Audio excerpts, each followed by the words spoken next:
They said no surgeon could stay calm after discovering the man he just saved had murdered his wife 10 years ago. But Dr. Michael Hayes didn't move. He simply stared at the scar on his patient's arm, and the past began to breathe again. Before we begin, don't forget to subscribe, like this story, and tell us in the comments where you're listening from. Every story here is inspired by the choices that test the human heart. It was raining hard that night. The kind of rain that made the city sound like it was whispering secrets. Inside St. Andrew's Hospital, every hallway hummed with fluorescent light and tired footsteps. The trauma team waited as the paramedics burst through the sliding doors, wheeling in a body soaked in blood and rainwater. "Male, late 30s, massive thoracic trauma, pulse weak," one shouted. Dr. Hayes took one look at the patient and snapped into motion. "Let's move," he ordered. "Get him to OR3, now." They cut away the clothes, revealing the wreckage beneath. Broken ribs, collapsed lung, internal bleeding everywhere. Hayes's voice was calm, precise. "We'll need full bypass prep. Clamp at the ready. Move." For a while, it was just the rhythm of surgery. Steel, breath, heartbeat, silence. Hayes was known for it. The surgeon who never blinked. The man who never hesitated. He worked like a man fighting time itself, not death. And then it happened. As a nurse cleaned the patient's forearm for another IV line, the blood cleared, revealing a pale scar just above the wrist. Thin, curved, familiar. Hayes froze. The world shrank to that single mark. His pulse kicked hard against his ribs. His mind clawed backward through the years. A flash of sirens. A woman's scream. Blood spreading across the kitchen floor. The glint of a knife. And that same scar, moving as the killer's hand reached for her. Hayes's hands trembled for the first time in years. He almost dropped the scalpel. "Doctor?" the nurse asked. He didn't answer. He just stared at the man on the table, face half covered in gauze, unrecognizable except for that piece of skin that screamed memory. He forced himself back into motion. "Suction. Clamp," he said, voice low. The nurses exchanged a glance but obeyed. The surgery continued. The heart monitor steadied. The line of life returned, one beat at a time. When it was over, the patient lived. Barely. Hayes stepped away from the table, pulling off his gloves. They fell to the floor like dead skin. The nurses congratulated him. Another miracle save. He didn't hear a word. In the recovery room, he stood at the foot of the bed, watching the man breathe under sedation. The machines beeped softly, steady, unaware. He leaned closer, staring at the bandaged face, the scar now hidden under tape. It couldn't be him. It was impossible. The man who killed his wife, David Cole, had been declared dead years ago in a prison riot. Hayes had read the report himself, memorized the words, closed that chapter with trembling hands. He had buried the nightmare. But what if the report was wrong? A whisper of thought turned into a scream of certainty. The age fit, the build fit, the scar. God, that scar. He remembered the detective saying, "Permanent injury from the blade. A mark he'll carry forever." Hayes stepped back, dizzy. The room felt smaller, the air heavier. He could almost feel Laura's voice, soft, trembling, from that night. "Don't let him hurt me again." He pressed his palms to the railing of the bed. The heart monitor beeped in steady defiance, each tone like a taunt. The man who destroyed his life was breathing because of him. Outside, thunder cracked like a verdict. Hayes whispered to the unconscious patient, "You should have died." Then louder, through clenched teeth, "You should have died that night." He turned and walked out of the room, his steps echoing down the hall. The sound was steady, controlled. But inside, something had already begun to break. In the observation window, a nurse watched him go, uneasy. "He saved that man's life," she said quietly. Another nurse replied, "Then why does he look like he lost everything?" Back in his office, Hayes sat in the dark, staring at nothing. The rain streaked the windows, blurring the city lights. He opened the patient's file. No ID, no address, no family listed. Just a man found near a highway crash. Blood type O negative. Hayes's reflection in the glass stared back at him. For the first time in years, the surgeon didn't see control or precision. Only a man haunted by a second chance he never wanted to give. Outside, in room 3A, the heart monitor kept beating. Steady, alive, unforgiving. And for Dr. Michael Hayes, that sound would not let him sleep again. 3 days passed. The hospital moved on as if nothing extraordinary had happened. Nurses rotated shifts. New emergencies came through the doors, and the world kept spinning, unaware that room 3A held a ghost from the past. Dr. Michael Hayes hadn't slept since the night of the surgery. He told himself it was the caffeine, the stress, the rhythm of back-to-back shifts. But deep down, he knew it was something darker. Every time he closed his eyes, he saw that scar. Every time he washed his hands, he saw blood that wasn't really there. He told no one. How could he? Hey, remember that patient I saved? I think he murdered my wife. It sounded insane, even to him. So he stayed quiet, burying it under the same professionalism that had kept him alive all these years. On the morning of the 4th day, Nurse Linda found him standing at the window of room 3A. The patient lay still, pale but alive, tubes and monitors breathing for him. "Doctor," she said softly, "you've been here all night again." Hayes didn't move. His eyes were fixed on the slow rise and fall of the man's chest. "He's stable," he murmured. "Too stable." "Meaning?" He turned to her, the corners of his mouth tightening. "Meaning, sometimes miracles don't feel like blessings."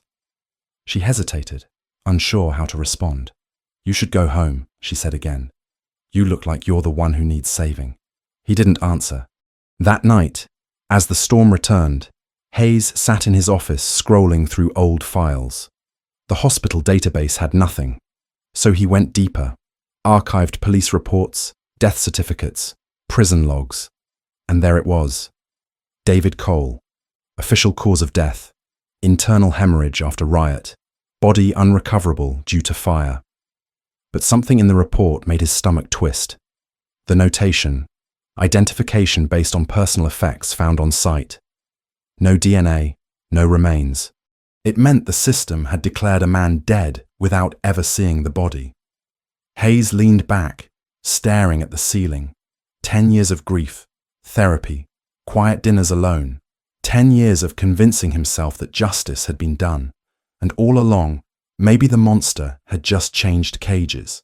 At 2 a.m., his pager buzzed. Patient in 3A awake and responsive. He was halfway down the hall before he even realized he'd moved. When he entered, the room was dim, filled with the soft hum of machines and the faint smell of antiseptic. The man on the bed blinked slowly, eyes glassy and unfocused. "Mr. Cole," Hayes said quietly, testing the name. The man frowned. "What?" His voice was raw, barely a whisper. Who's that?" Hayes paused. "Do you know your name?" He shook his head. "No, I don't remember." He looked around, confusion settling in. "What happened to me?" "You were in an accident," Hayes said, watching him carefully. "You're lucky to be alive." The man smiled faintly, a tired, broken smile. "Then thank you, doctor." That word, thank you, landed like a blade. Gratitude from the man who once tore his world apart. Hayes managed a nod. "Rest," he said. "You'll need your strength." As he turned to leave, the man spoke again. Do I have anyone? Family?" Hayes froze. "Not that we know of." The patient nodded weakly, a flicker of sadness crossing his face. "Then I guess it's just me." Outside, Hayes leaned against the wall, his pulse thundering in his ears. The irony was suffocating. The man who'd killed his wife didn't even remember doing it. The next day, the staff celebrated the miracle recovery. The patient was quiet, gentle even. He thanked every nurse, apologized when his voice cracked, smiled when the interns joked. Hayes watched from afar, the rage inside him mixing with confusion. This wasn't the man he remembered. The man in his nightmares had been cruel, mocking, wild-eyed. This one looked lost. During rounds, Nurse Linda whispered, "He's been reading. Can you believe it? Asked for a book." Hayes frowned. What kind of book? Something about forgiveness, she said with a faint laugh. I think he's trying to make peace with himself. The irony hit like a punch. That evening, Hayes entered the room alone. Cole looked up, smiling faintly. Doctor, he said, I keep dreaming about a woman. Blonde hair, blue dress. She's crying. And there's blood. Hayes's throat tightened. Dreams fade, he said coldly. Focus on healing. But it feels real, Cole insisted. Like something I did, something awful. Hayes stared at him for a long time, then said quietly, Maybe it's your mind trying to forgive itself. Cole looked confused. For what? Hayes turned away. That's the question, isn't it? He left the room and went straight to the hospital chapel. Dark, empty, smelling of candle wax and rain.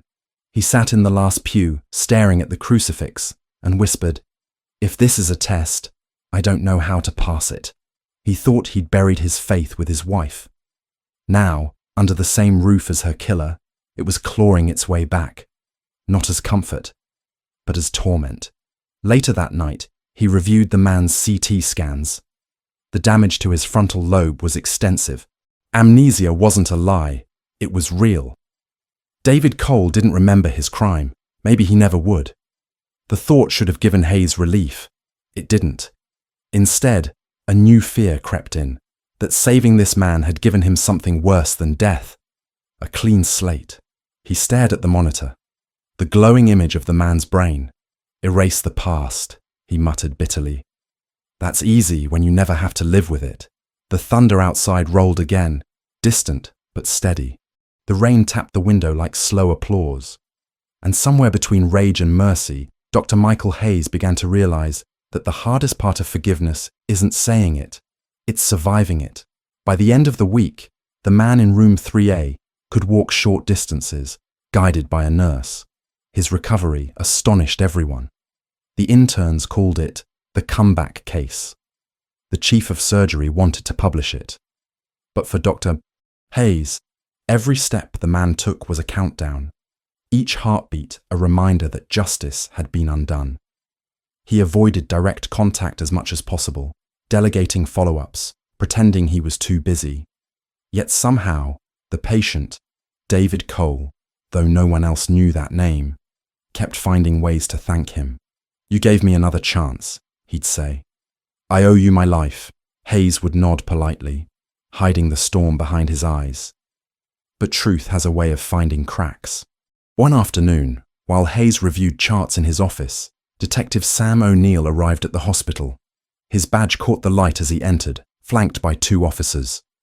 Dr. Hayes, he said, we're here regarding your John Doe from the highway crash. Hayes's heartbeat slowed, then quickened again. Is there a problem? O'Neill pulled out a folder. Turns out your patient isn't just a nobody. His prints came back this morning. Name's David Cole. Served 9 years in state prison. Released 5 years ago on parole. Vanished after that. Hayes stared at the folder, his reflection faint in the glossy cover. You're sure? 100%. We're trying to reach next of kin, but it looks like he didn't keep in touch with anyone. Strange life. Moved around a lot. Worked odd jobs. No stable address. The detective closed the folder. You've been treating him, doctor. Anything we should know? Hayes hesitated. His mouth felt dry. He's recovering. Cooperative. Suffers from post-traumatic amnesia. Doesn't seem to remember much of anything. O'Neill nodded. Well, keep it that way. We'll send someone for an official statement tomorrow. When the door closed behind them, Hayes sat down slowly, pressing his hands together until his knuckles whitened. The truth was out, at least to the system. Soon, the whispers would start. The press, the hospital administration, maybe even the victims' families. He walked to the window.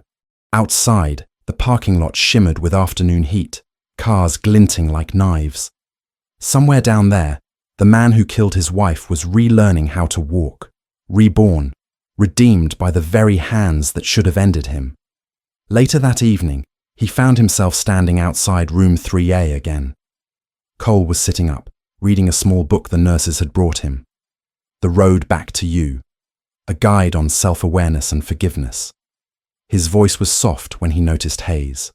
"Doctor, you're the one who saved me, right?" Hayes hesitated. "Yes." Cole smiled faintly. "Then thank you again. I don't know who I was before the accident, but whoever that man was, I hope he's gone." Hayes's chest tightened. "And what if he wasn't?" Cole looked puzzled. "Then I guess I'd have to live with what he did." Hayes's voice lowered. "Could you?" "I don't know," Cole said quietly. "But maybe that's why I survived. To try." That night, the hospital was silent except for the hum of ventilators and the distant crackle of the PA system. Hayes sat alone in the staff lounge, staring at his reflection in the vending machine glass. His own words echoed in his head from years ago, the eulogy he'd given at Laura's funeral. "She believed forgiveness made us human. I told her it made us weak." He thought about the scar, the reports, the years of pain.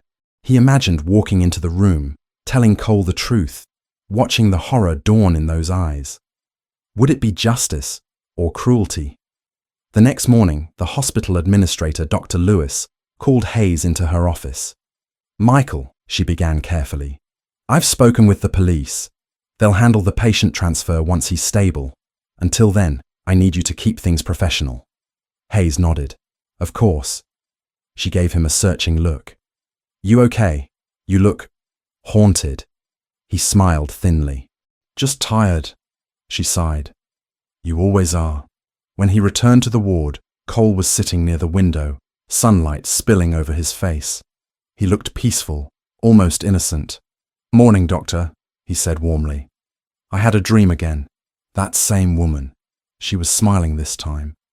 Hayes's breath caught. "What was she doing?" "Standing in the rain," Cole said softly. "She said I should keep trying." Hayes felt the room tilt for a moment. He couldn't speak, couldn't move. That night he opened the file again. Laura Hayes, homicide victim, fatal stabbing 10 years ago. The photo was grainy, but her eyes still shone through. He stared until they blurred with tears he hadn't allowed himself in a decade. When the phone rang, he almost didn't answer. It was the detective again. "Doctor, quick update. Your patient's release might be delayed. Seems there's a pending investigation into his original conviction." "What do you mean?" "Long story, but there's evidence he might not have acted alone. Or maybe not at all." The line went silent. Hayes's heart dropped. "Are you saying he might be innocent?" "Not saying that. Just not so simple." The call ended. Hayes sat in the dark, the world spinning slowly around one unbearable truth. What if the man he hated for 10 years wasn't the one who killed his wife? And worse, what if the real killer was still out there? Outside, the rain returned, washing the city clean. But inside, Dr. Hayes felt dirtier than ever. He had saved a man's life and might have condemned his own peace forever. The next morning came heavy and grey, the kind of light that made the hospital corridors look like they were underwater. Dr. Hayes moved through the halls in silence, the smell of coffee and antiseptic following him. Every sound, the rolling carts, the footsteps, the beeping monitors, felt distant, muffled, unreal. He hadn't slept. The detective's words played on a loop in his head. Not so simple. It had been simple for 10 years. A murderer, a victim, a husband left behind. That was the story he built his life on. Take that away, and what was left? When he walked into the patient's room, Cole was sitting up, holding a small notepad. His handwriting was shaky, but neat. "Morning," he said quietly. "I'm trying to write down what I remember. It's not much. But sometimes, when I close my eyes, I see flashes. A car, a woman's voice, someone shouting my name. Then nothing." Hayes studied him. The man's eyes were steady, curious, not the eyes of a killer. It made him angry, not because he saw guilt, but because he didn't. "Do you ever remember violence?" Hayes asked. Cole frowned. "Violence? Anything. Anger, a fight, blood." Cole hesitated. "No," he said slowly. "Only fear, like I was running from something. Or someone." Hayes felt his stomach twist. He turned away, pretending to adjust the IV line. His reflection in the monitor looked older, harder. "Keep writing," he said. Sometimes the mind remembers when words don't. Later that day, Detective O'Neill returned. He spoke quietly in the corridor outside the room. "Doctor, off the record, something's off about your patient's old file. There was a witness statement from the night of your wife's murder. A man named Peter Lowell. He claimed Cole confessed to him in prison. But now, that same man has vanished. And the confession? No recording, no physical evidence, just paperwork." Hayes stared at him. "You're saying the conviction might have been wrong?" O'Neill sighed. "I'm saying someone wanted it to be easy." That night, Hayes sat in the chapel again, his hands trembling. The candles flickered against the walls, shadows stretching like ghosts. He whispered, "Laura, if he didn't do it, then who did?" He thought of that night again, the police lights, the chaos, the blood on his hands as he tried to stop it. He remembered her whispering something before she slipped away, something he'd never fully heard. It's not him. Maybe it was his mind inventing mercy. Maybe it had been real. He pressed his palms against his eyes, trying to stop the shaking. The next morning, Cole was gone. Hayes froze when he saw the empty bed. The sheets folded neatly, the monitors silent. Panic clawed at his chest. He ran to the nurse's station. "Where is he?" Nurse Linda looked up, startled. "Who?" "My patient, the one from the highway accident." She blinked. "Transferred. Police request. They said you were informed." "I wasn't." He turned and strode down the hall toward the elevators, the world narrowing into a single pulse of dread. By the time he reached the ground floor, 2 police cars were parked at the entrance. Detective O'Neill stood beside them, talking to a uniformed officer. When he saw Hayes, his expression changed. "Doctor, where is he?" Hayes demanded. O'Neill hesitated. "He's gone. He left before the transfer team arrived." "Gone?" Walked out through the east entrance wearing hospital clothes and a jacket someone left behind. Security cameras caught him heading toward the bus station. Hayes' voice dropped. "And you let that happen?" O'Neill's eyes hardened. "We didn't let anything happen." He slipped through. Maybe he remembered more than he wanted to. Hayes turned away, running a hand through his hair. Every instinct screamed conflict. Part of him wanted to find Cole, to finish what fate hadn't. Another part needed the truth. That night, unable to rest, he drove to the old neighborhood, the house where it had happened. It was empty now, windows boarded, paint peeling. The memory of happiness turned hollow. He stood in the rain, staring at the doorway. That's when he saw the note. It was pinned under the wiper of his car, soaked and half torn. A hospital notepad. The handwriting shaky, but familiar. "I remember her. I'm sorry, but it wasn't me." His hands trembled as he read it again and again. For 10 years he'd imagined killing this man. For 10 years he'd dreamed of revenge. And now, a note. Regret. Denial. Truth tangled in guilt. He looked back at the dark house, the rain running down his face. Somewhere, lightning flashed. And for the first time, he didn't know whether he wanted justice or forgiveness. He whispered into the storm, "Then who the hell was it?" Back at the hospital, a nurse found Hayes' office empty. On his desk was his badge, his stethoscope, and Laura's photograph. The rain didn't stop that night, and neither did the past. It had been 2 days since the patient vanished. The hospital went on like nothing had happened, as if one missing man didn't matter. But for Dr. Michael Hayes, it was the only thing that did. Sleep came in pieces, broken by flashes of blood and the whisper of rain against glass. Every time he closed his eyes, he saw the note. "I remember her. I'm sorry. But it wasn't me." He couldn't stay still. The uncertainty was eating through him like acid, so he started digging. Old files, police reports, transfer logs from the night Laura died. He called in favors from old colleagues, traced hospital staff from 10 years ago. Most were gone, retired or dead. But one name kept appearing. Dr. Alan Mercer. Back then, Mercer had been a resident under Hayes's supervision. Brilliant, ambitious, charming in a way that made people forget how cold his eyes could get. Hayes hadn't thought about him in years. But in one archived statement, Mercer's name showed up where it shouldn't. As the attending physician who signed off the autopsy report, the same report that confirmed David Cole's knife had caused Laura's death. Hayes frowned. Mercer hadn't been assigned to forensics. He shouldn't have been anywhere near that case. That night, Hayes drove across town to Mercer's address, a sleek condo overlooking the river, too polished, too clean.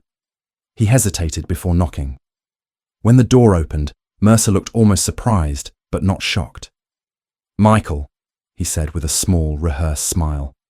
"It's been a long time. Too long," Hayes said flatly.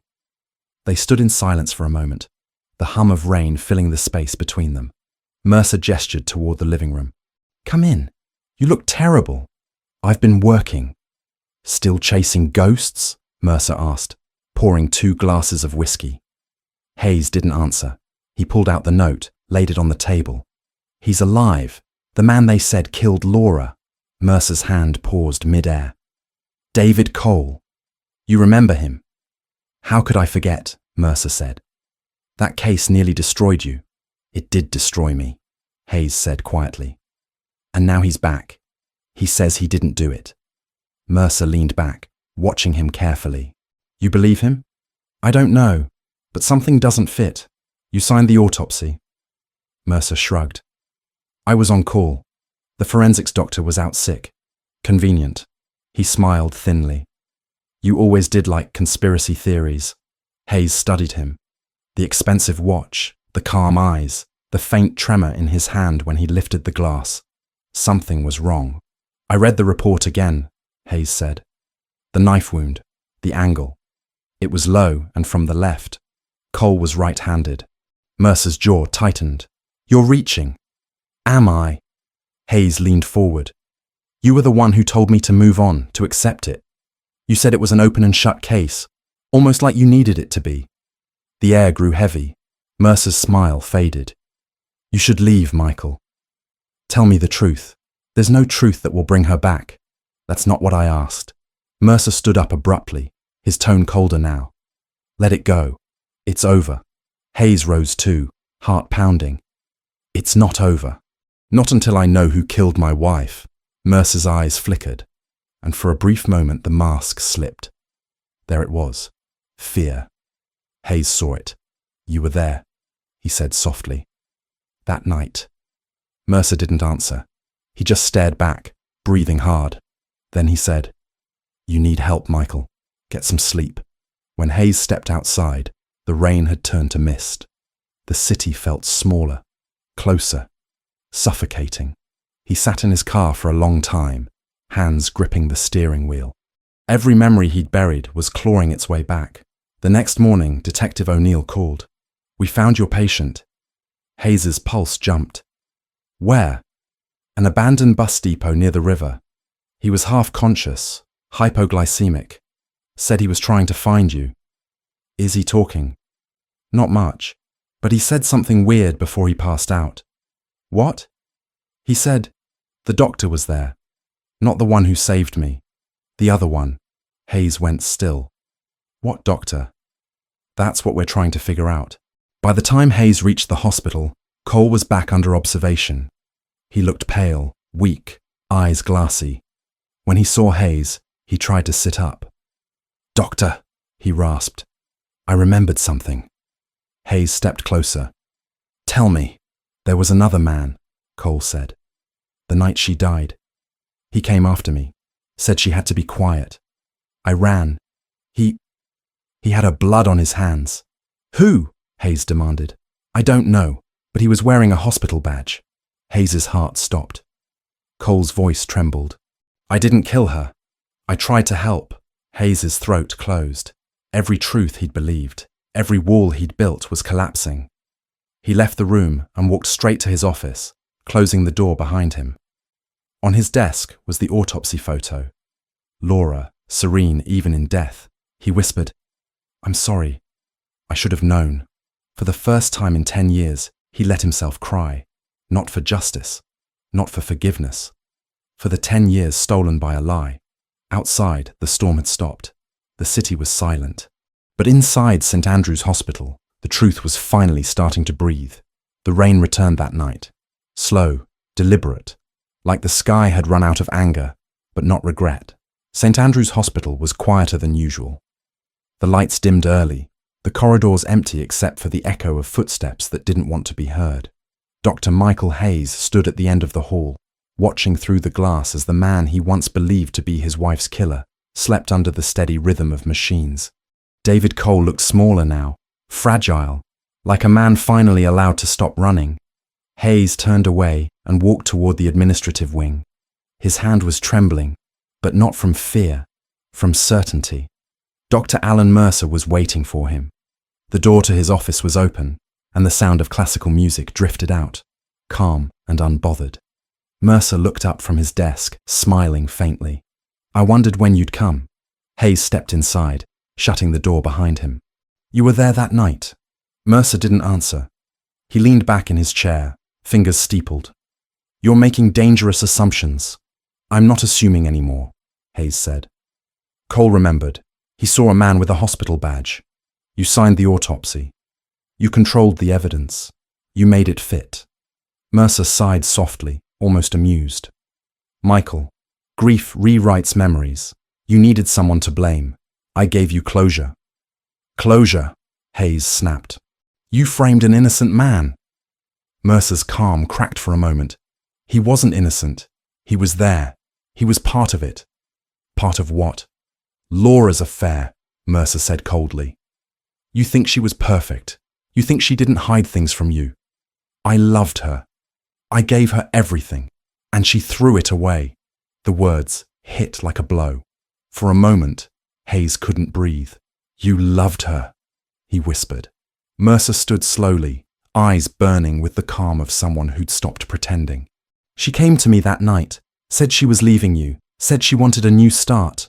Then Cole showed up, angry, drunk. He was there to confront her. Things got out of hand. She screamed. I tried to stop him, but she..." He stopped. "She fell." Hayes stared at him, shaking his head. "You're lying." "Am I?" Mercer stepped closer. "You came in after it happened. You saw blood, a man running, a knife on the floor. You saw what you wanted to see. You never asked what really happened." Hayes's voice trembled. "And you let him take the fall." Mercer's tone turned almost gentle. "I did what you couldn't. I protected you. I made sure you had a name to hate instead of yourself." The room went silent except for the hum of the rain outside.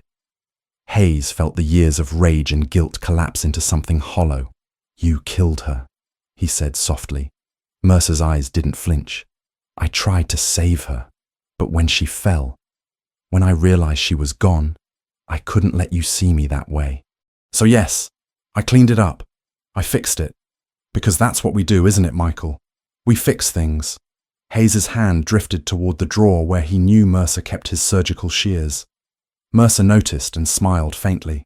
"What now? You'll kill me? Make it right?" Hayes stared at him.